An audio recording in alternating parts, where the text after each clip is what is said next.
already. So, from a personal anecdote, the author moves on to Pader's integral role in the Goan community. और इस तरह से author जो हैं यहाँ पे इनके पर्सनल जो इनका प्रोफेशन है उसको लेकर गोवन कम्युनिटी में गोवा के एक विलेज में जो इतना बेकरी आइटम पॉपुलर था during that Portuguese time, okay, when they were ruling over there in Goa, उस टाइम से ये बहुत पॉपुलर रहा है और आज भी ये चीज़ चल रही है। इवन कि in marriages, in functions were incomplete without the traditional sweets. कोई भी फंक्शन वहाँ का पूरा नहीं होता था बेकरी आइटम के बिना।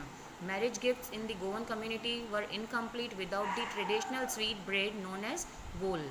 इस तरह की बोल दिखने वाली, राउंड शेप में दिखने वाली एक स्वीट डिश प्रिपेयर की जाती थी मैरिजेज और फंक्शंस में गोवा के विलेज में, ओके। मतलब कोई भी फंक्शन बेकरी आइटम के बिना नहीं होता था वहाँ पर। And for engagements mothers were expected to prepare sandwiches for their guests.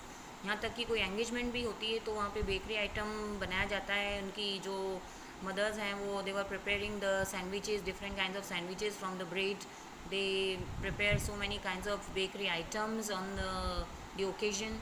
And for Christmas it is must because in Goa most of the peoples were Christians, so Christmas is the very big festival for them, and Christmas is incomplete without the bakery items like cakes and bolin has, and that is the traditional coconut cookies were essential on Christmas, okay। Coconut cookies होती थी, cake होती थी, cake होता था, Boolean has होती थी, means ball shape का, जो मैंने अभी आपको बताया इस टाइप का कोई स्वीट जो है, ट्रेडिशनल स्वीट्स, ये सब कुछ क्रिसमस पे तो होना बहुत ज़्यादा ज़रूरी था।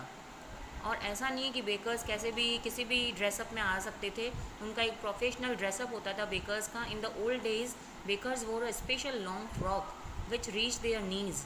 जैसा कि आप पिक्चर में देख रहे हैं, एक लॉन्ग फ्रॉक की तरह एक नीज़ तक पहुंचने वाला एक ड्रेसअप होता था उनका। And this dress was known as the kabai, okay.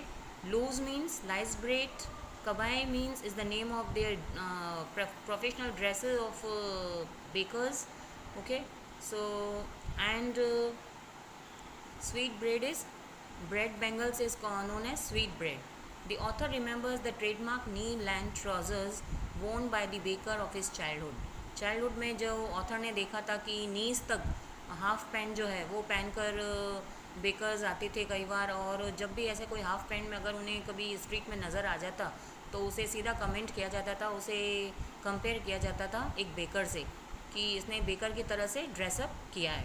Even now if any one wore a pant reaching to his knees, means half pant knees तक पहुँचने वाली, he invited the comment of being dress like a poder, okay. Baker is also known as poder, तो उसने एक पैडर की तरह dress up किया, इस तरह से कमेंट किया जाता था ऐसे पर्सन को देखकर जिसने इस तरह का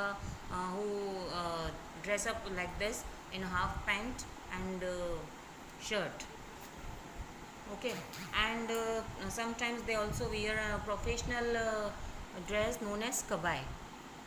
And through this profession of bakery is very profitable for them, and bakers in their glory days also used to make a lot of money.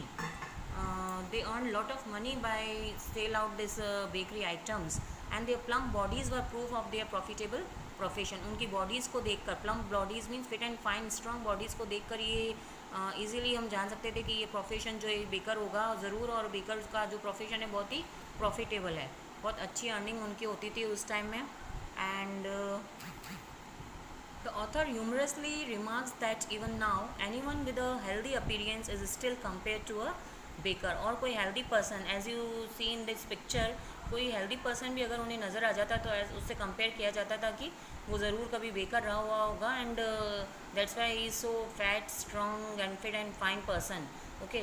तो ऐसा ह्यूमर भी फैल चुका था पूरे विलेज में कि अगर कोई हाफ पैंट में या कोई एकदम स्ट्रॉन्ग पर्सन दिख जाता था तो they make a comment and they compare to baker, okay. Few words I have told you that baker means pader, loose means slice of braids, kabai means is a professional dress of bakers, and sweet bangles means sweet bread, okay।